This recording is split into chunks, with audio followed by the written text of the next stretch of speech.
Welcome. This is Yana the Heretic, and my channel is The Unpopular Opinion, Becoming Popular. Today we have a new gate on the horizon. It is Gate 22, the Gate of Openness and Grace. This will be filtering for us March 7th through the 12th, just before the oncoming eclipse. And that will be a fun gate to do, so I'm looking forward to next week. Alongside, we have Venus in retrograde, and we have a new time change on the Pacific Northwest, and we made it through the winter times. So winter is about just harnessing as much energy as we can, allowing ourselves to decay, and spring's all about sowing seeds, so that the realizations and the studies that you have been going through, the education, whatever it may be, the creating, now you're going to be able to make them into grander schemes for the future, for the summer, when the exaltation of these seeds bloom. I am super excited for those times, but until then, I am going to be talking about Mitra again, and this is where the alliances become whole. So what is ahead? What is the grace behind making alliances with people? Because obviously, alliances are very difficult to make if we look at the recent politics of Trump and the Ukrainian president, and how that didn't go well. The alliances were not made. They were bonds broken for who knows how long, and that is quite devastating. They weren't able to have this conversation. Maybe it would have been different if it had been under the Gate 22. Who knows? But in all reality, this is how Mitra becomes the protector of treaties and the kinship that is behind conversation, behind emotionality. So that's why I say that even if the conversation was had under this gate, the emotional quality of the conversation could have gone even worse, if possible, or it could have gone very much, it could have succeeded, because this is about communicating through the emotional wave. So similar to Gate 55, which is also in our solar plexus. The solar plexus is the emotional center, and Gate 55 is all about reasoning with yourself and knowing that you're always going to be a being that has highs and lows. And Gate 22 is all about the ability to filter your expression through these highs and lows at the correct time. So this is an individual gate, and it is in the Knowing Circuit. And the individual is very much sought out for. People love to look at the individuals because they are so unique. And that's where the knowing comes in. It is just knowing that you're not really like anybody else out there, and actually like making yourself be different because you don't really agree with what is out there. You're an anomaly. You're an enigma, perhaps. It does make it harder for the individuals to understand what other people are thinking because they are not tribal, they're not collective. So a lot of us filter multiple parts, both, collective, tribal, and individual.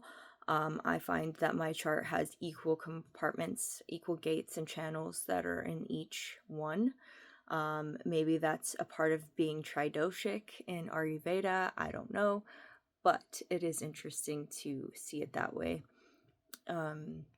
So everything comes in threes, and the individual, finds it harder to accept the tribal, accept the collective nature if they're purely individual.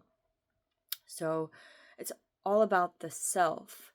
And we are actually going to be, by design, filtering more individual aspects in our nature, just because we are starting to become more responsible and accountable for the things that we do and the ability to survive as ourself. And we see that a lot coming through, and it is quite a sensitive time for a lot of people politically, especially in the transgender compartment. So, and if you are also somebody that wasn't born in the US and your family is first generation or second generation, there's definitely a lot more sensitivities coming out based off of what the fuck, like all of a sudden things are changing so rapidly. So it's a great example about what the emotions do for the individual. Yeah, I just have to breathe through this time frame, this very narrow portal that we enter into. So the emotions are high and low. So these people are like hearing the acoustics of everybody's voice. And the 22 is always thinking, why am I listening to you? What is the topic relate to me? How does the topic relate to me? Sorry. And are you saying this because I'm doing something? Are you giving me slight hints or cues of what I should be doing differently? How is this information relevant to me specifically? So they're not really always receptive to the people that they are around. They really just shut off. And that's why this is called the gate of the left ear, and its ability to be deaf to what is being said. So that sounds very offensive and insulting, but the reality is that's a part of some people's design. And it is actually also a way to protect yourself from information that doesn't matter, and the ability to save time. I think that the grace comes in when you're capable of diverting the energy. I talk about this a lot, is being able to divert energy in a graceful way, in a harmonious way, so that you're not breaking your bonds indefinitely. I consider that to be correct, but some people, it might not be correct for them, and that's okay. They could be blunt and be like, I don't care. So if that happens, that is filtered from the mood that that person is in at the moment. They might be more highly receptive to you eventually if their mood is at a elevated level.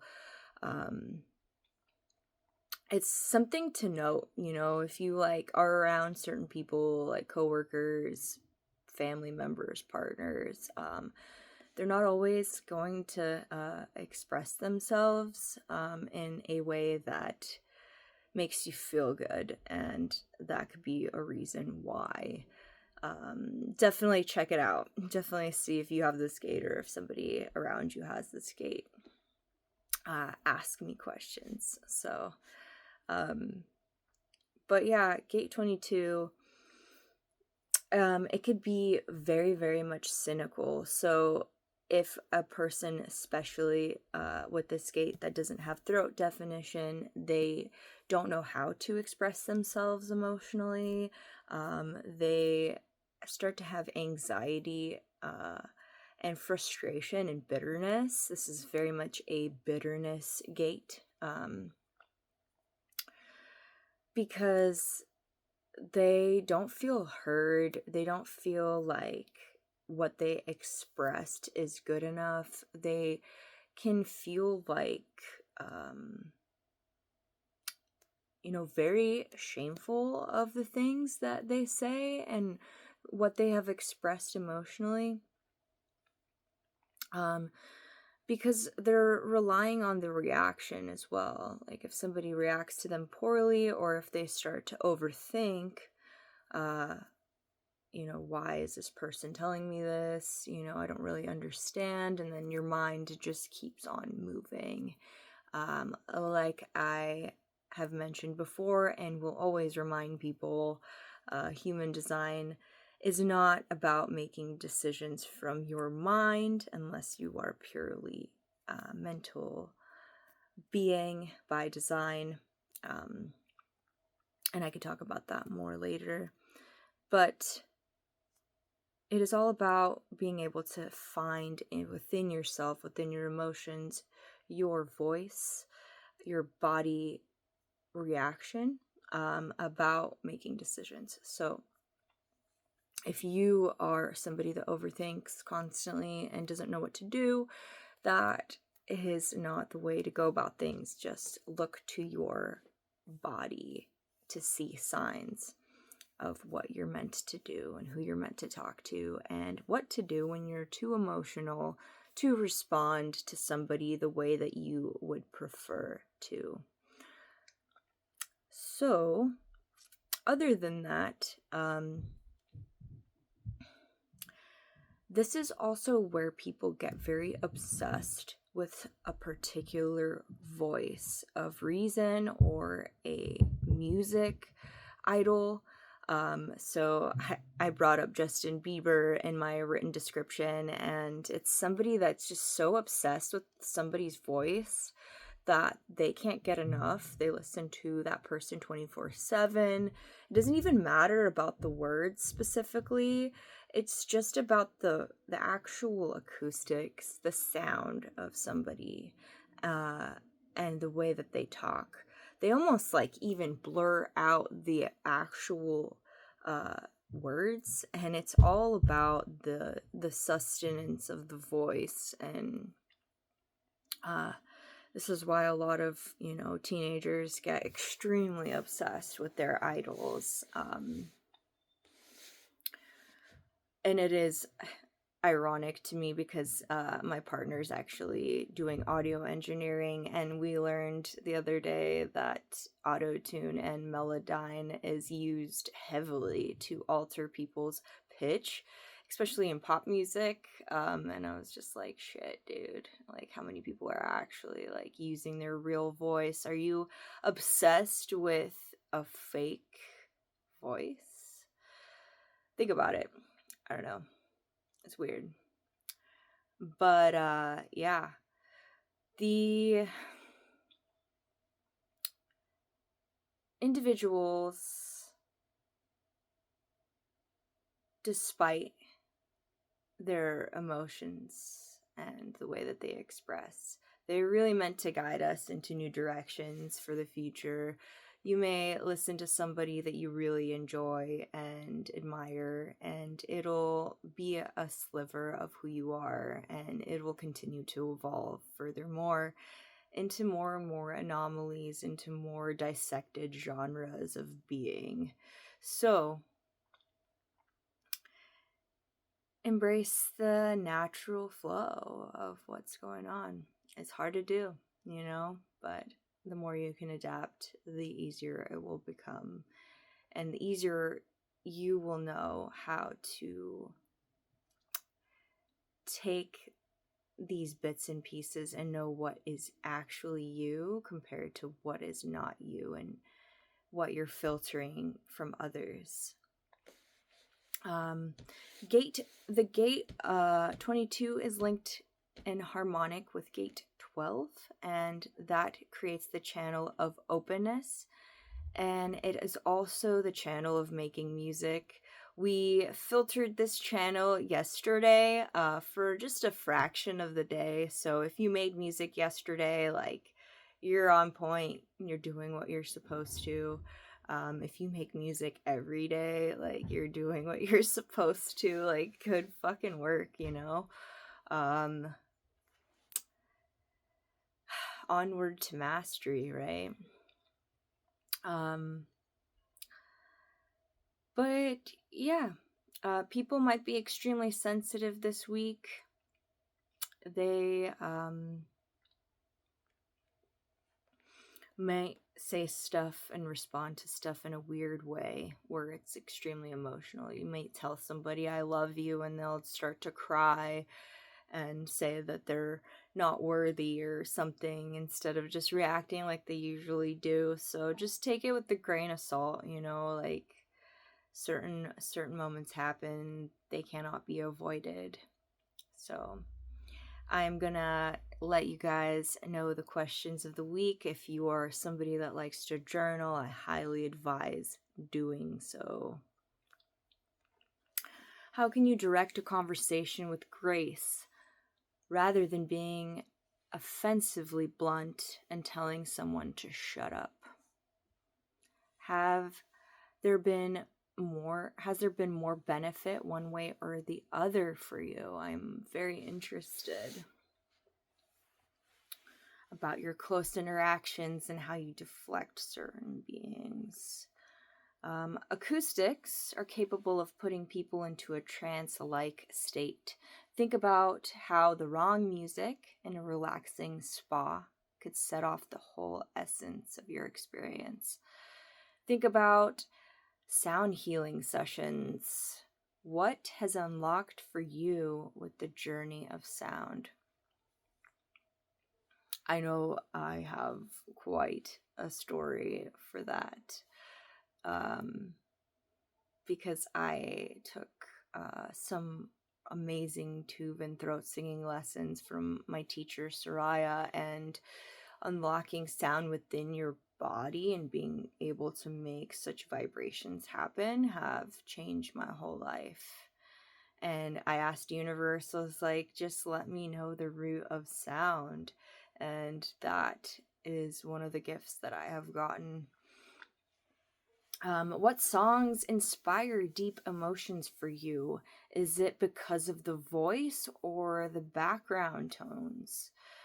Is it the instruments? And if you can name a song for each emotion, maybe that would be a cool thing to come back to if you are journaling. Just be like, this is a song I really loved back then, and now my emotions have changed around it. Do you pay attention to how different voices affect your body? Do you cringe when certain people talk?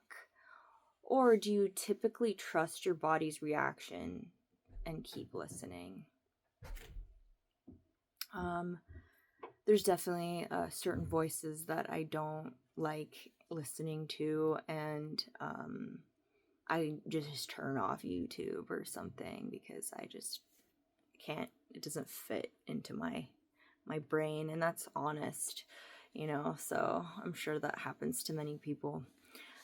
What alliances will you make this transit based off of the voices you hear?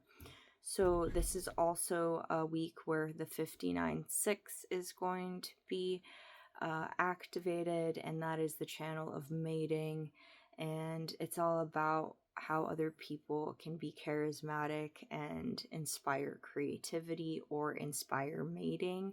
So just keep that in mind. What brings you to that place where you find somebody attractive? And that will be all for this week, and I will get back to you guys right before the eclipse with the Gate of Crisis. See you then.